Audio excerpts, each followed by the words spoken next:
El último mensaje codificado de mi amiga desaparecida.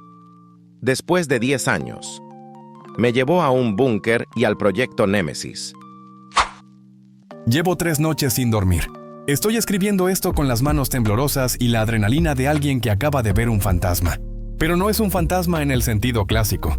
Es un espectro digital y me está volviendo loco. Hace 10 años yo tenía 18 y vivía en un suburbio tranquilo, de casas separadas por grandes patios. Mi mejor amiga, Elara, vivía justo al lado.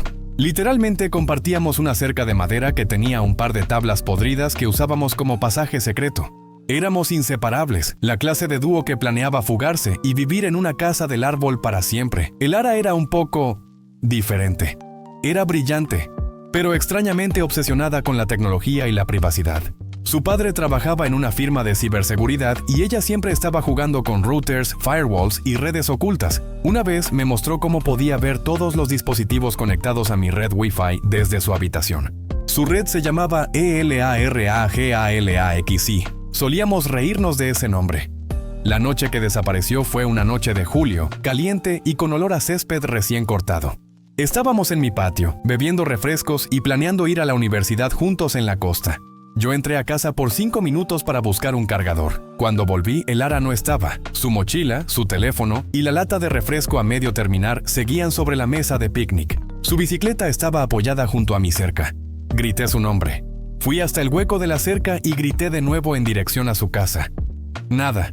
Llamé a sus padres, pálido. La policía llegó. La buscaron por toda la zona. No había señales de lucha. No había coche sospechoso. No había nota. Simplemente se esfumó en el aire, a 10 metros de mi puerta. El caso se enfrió. Yo me mudé de la ciudad tan pronto como pude, pero la imagen de esa mesa vacía se quedó grabada. Avance rápido. 10 años, me gradué, tengo un buen trabajo y, por un giro irónico del destino, acabo de regresar a mi ciudad natal. Compré mi antigua casa. La casa de Elara sigue vacía. Sus padres la vendieron hace años y el nuevo dueño nunca se mudó. Hace 3 días por fin terminé de desempacar. Por la noche me senté en mi escritorio para configurar mi nuevo repetidor Wi-Fi en el sótano. Abro la configuración de red en mi portátil.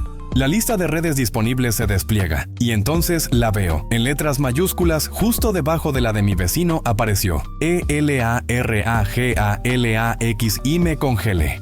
El vaso de agua golpeó el escritorio. El corazón se me disparó hasta el cuello. ¿Una broma de mal gusto?, me pregunté. ¿Un router viejo que activó el nuevo dueño? Hice un escaneo rápido. La señal era débil, fluctuante, como si viniera de muy lejos o de muy profundo. Anoche no pude más. Tenía que saber. Revisé el código de seguridad. Usé un escáner de red más potente. La red estaba ahí. El identificador MAC del dispositivo emisor me era familiar. Era el mismo tipo de hardware descontinuado que Elara y su padre habrían manipulado. Lo más aterrador. Hice un ping rudimentario, una solicitud básica a la red. Y recibí una respuesta. El paquete de datos era minúsculo, apenas un par de bytes. Era una cadena de caracteres. 4D 7950 6174 696F. Sabía lo que era al instante. Elara y yo jugábamos a cifrar mensajes en hexadecimal. Rápidamente abrí un conversor en mi teléfono, con la linterna temblándole en la mano. El resultado fue simple. Una palabra escrita en mayúsculas. My patio, mi patio, mi patio. El lugar donde desapareció hace 10 años. La señal viene de la casa de al lado, donde nadie ha vivido en años. El mensaje solo lo sabríamos ella y yo. La conexión a la red es intermitente, pero cada vez que aparece, el mensaje cifrado sigue siendo el mismo. Es como un faro que parpadea desde una nave hundida. Fui a su antigua casa esta mañana. El lugar está sellado, pero me metí por el viejo pasaje de la cerca. Revisé los cimientos de la casa con un detector de metales. Nada. Solo sé que hay una fuente de alimentación activa en algún lugar del terreno, transmitiendo una señal débil y desesperada con su viejo código. Y me está pidiendo que mire a mi patio. Estoy sentado ahora mismo en mi propio patio, junto al lugar donde la vi por última vez. La red se ha desvanecido de nuevo. Estoy a punto de hacer algo estúpido. ¿Estoy loco o hay una posibilidad de que su router sea su último mensaje? Introduje el criptonúcleo en el puerto USB de mi portátil. El LED azul se encendió con intensidad. Abrí la carpeta y ejecuté el script backdoor protocol.sh. En la pantalla, el código comenzó a fluir. Una línea de texto roja apareció de Elara. La puerta tiene una vulnerabilidad de hardware. Es el lector de huellas. El núcleo tiene el firmware modificado para crear un falso positivo en la red local. El script de Elara no estaba hackeando el teclado. Estaba convenciendo al sistema interno de que acababa de pasar una autenticación válida. Escuché un clic de alivio y el zumbido de los pestillos al retirarse. La pesada puerta de carga estaba abierta. Apagué la portátil, la guardé, tomé el criptonúcleo y entré. El interior del almacén era inmenso y frío. Estaba lleno de filas y filas de racks de servidores, todos parpadeando con luces verdes y azules. El ruido de los ventiladores era ensordecedor, un rugido constante de miles de máquinas trabajando al unísono. En el centro de este laberinto tecnológico, bajo un foco de luz cenital, se encontraba una mesa de trabajo, y allí estaba Elara. Estaba sentada en una silla de oficina, encadenada por un grillete magnético a la mesa. Se veía demacrada, pero levantó la vista al verme, y sus ojos se abrieron con una mezcla de terror y desesperación. Junto a ella, manipulando un panel de control, estaba Robert, su padre. No me había visto entrar por encima del ruido de los servidores. «Ya casi está, Elara», dijo Robert, su voz extrañamente tranquila, casi monótona. «Una hora más. El núcleo se activará automáticamente con el ciclo de la luna. No necesitamos la llave, solo paciencia». Elara sacudió la cabeza, luchando contra sus ataduras. «No es un ciclo lunar, papá. Es el código de hardware de la llave. Sin él, la matriz se colapsará de forma impredecible». En ese momento, mis pasos resonaron en el cemento. Robert se giró y sus ojos se enfocaron en mí. Su rostro, antes agotado, se endureció con una rabia fría. «Tú», siseó, dejando caer un destornillador. «Te dije que no vinieras. Ella te necesita, Robert. No al proyecto Némesis», dije, levantando el criptonúcleo. Robert se acercó lentamente, su figura corpulenta moviéndose con una tensión peligrosa. «No lo entiendes, mi nombre. Esto no se trata de Elara, se trata de salvar el mundo de sí mismo. La tecnología nos está ahogando, nos está deshumanizando. Con Némesis borramos las identidades digitales de aquellos que abusan del sistema. Los hacemos limpios». Elara gritó. «¡Miente! Solo quiere vender la clave a la entidad que le pague más. Nunca fue por limpiar». Robert la ignoró y se centró en mí. «Dame el núcleo. Es la llave de control. Sin él, mi sistema se vuelve vulnerable. Puedo hacer que desaparezcas aquí mismo, digital y físicamente». Elara tenía razón. Él estaba roto, un genio de la ciberseguridad convertido en un terrorista, obsesionado con un control que creía haber perdido. Corrí hacia el rack principal, el núcleo en mi mano. «Si te acercas a ese servidor, lo activo ahora mismo», gritó Robert, sacando de su chaqueta un pequeño dispositivo con un botón rojo. El botón de pánico que iniciaría el borrado masivo. «No lo harás», dije, pero dudé. Elara gritó. «No, espera». «Mi nombre. Mira la pantalla del servidor principal. El nombre del archivo». Miré.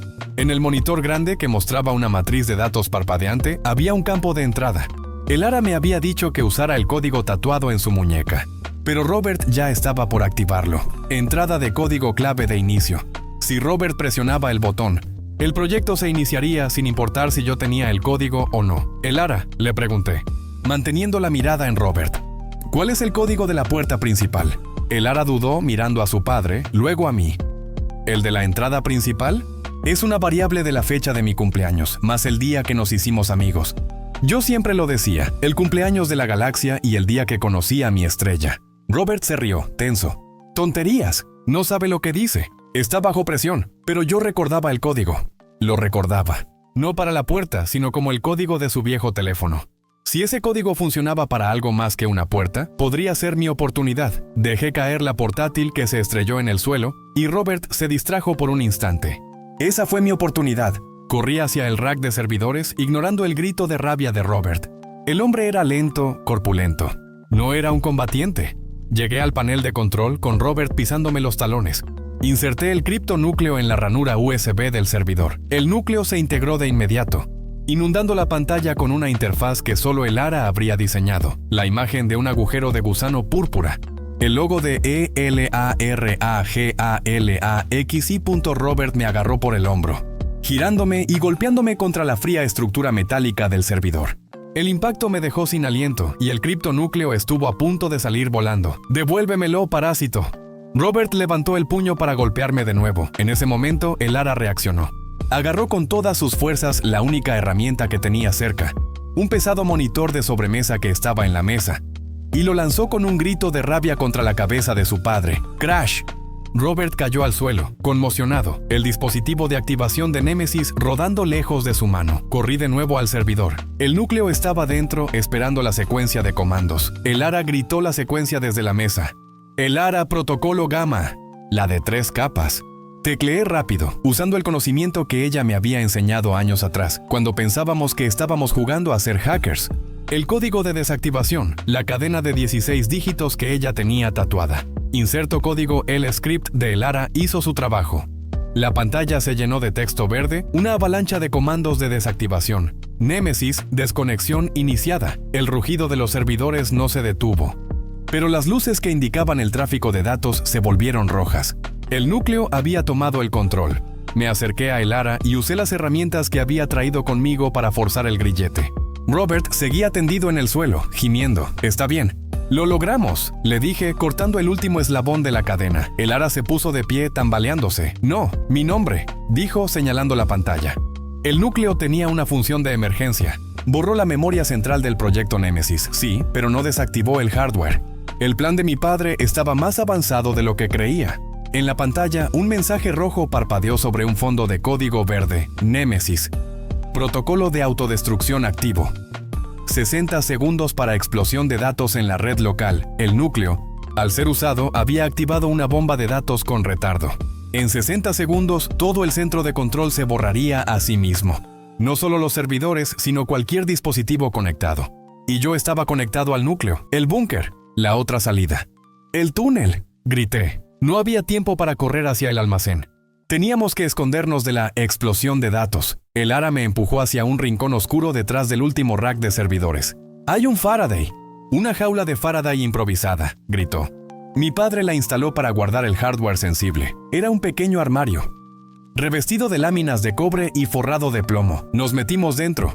Justo cuando la cuenta regresiva en el servidor principal marcaba 10 segundos, cerré la puerta de metal. La oscuridad nos envolvió. Elara y yo nos abrazamos, respirando con dificultad, esperando el inevitable final.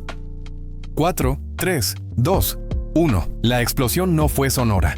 Fue un silencio, un golpe absoluto, seguido de un parpadeo total de todas las luces del almacén. El rugido ensordecedor de los servidores se detuvo. El silencio fue abrumador, más violento que cualquier ruido. Esperamos en la oscuridad. Elara se soltó de mi agarre y encendió su teléfono. No había señal, por supuesto. Estábamos aislados. Salimos del armario. El almacén era ahora un mausoleo. Los servidores estaban fríos y oscuros. Las luces rojas y azules de la actividad digital se habían apagado, reemplazadas por el polvo flotando bajo la luz natural que entraba por la puerta abierta. El proyecto Némesis había terminado. Robert seguía en el suelo, moviéndose levemente, pero ya no era una amenaza. Elara corrió al servidor principal, donde había dejado el criptonúcleo. La ranura USB estaba vacía. El criptonúcleo se había borrado a sí mismo. Se fue, dijo Elara, sus manos en la cabeza. La prueba se fue. El amanecer de la desconexión salimos del almacén. El aire fresco del amanecer nos golpeó. Elara parecía una persona completamente diferente. Estaba a salvo, pero vacía. Llamamos a las autoridades. Explicamos que el padre de Elara, Robert, había sufrido un colapso mental y había destruido el hardware de su empresa. Ocultamos la verdad sobre el proyecto Némesis y la clave de la identidad digital. Nadie nos creería, y Elara ya no tenía la fuerza para revivir su pesadilla. La policía encontró a Robert y lo detuvo. El almacén fue sellado, y Elara, ella regresó conmigo a la vieja casa. Se quedó en la habitación de mis padres mirándonos a ambos desde el espejo. 10 años de vida robada. Elara se negó a reconectarse. «No, mi nombre», me dijo días después mientras estábamos sentados en mi patio, sobre la escotilla sellada del búnker. Ellos me robaron mi identidad y mi vida, pero al mismo tiempo me enseñaron que la única forma de ser libre era no tener nada que borrar. El proyecto Némesis es una enfermedad que ya está en el sistema. No lo activamos, pero la gente seguirá construyendo el mismo poder. Elara decidió que la única manera de empezar de nuevo era desconectarse por completo. No usa teléfono, no tiene tarjetas bancarias, no existe en la red. Ella se convirtió en un fantasma, tal como Robert había intentado hacer con millones. Ahora vivimos en la misma casa, pero en 2 mundos diferentes. Yo sigo siendo un diseñador web, conectado a la red, observando el mundo que Elara ahora desprecia.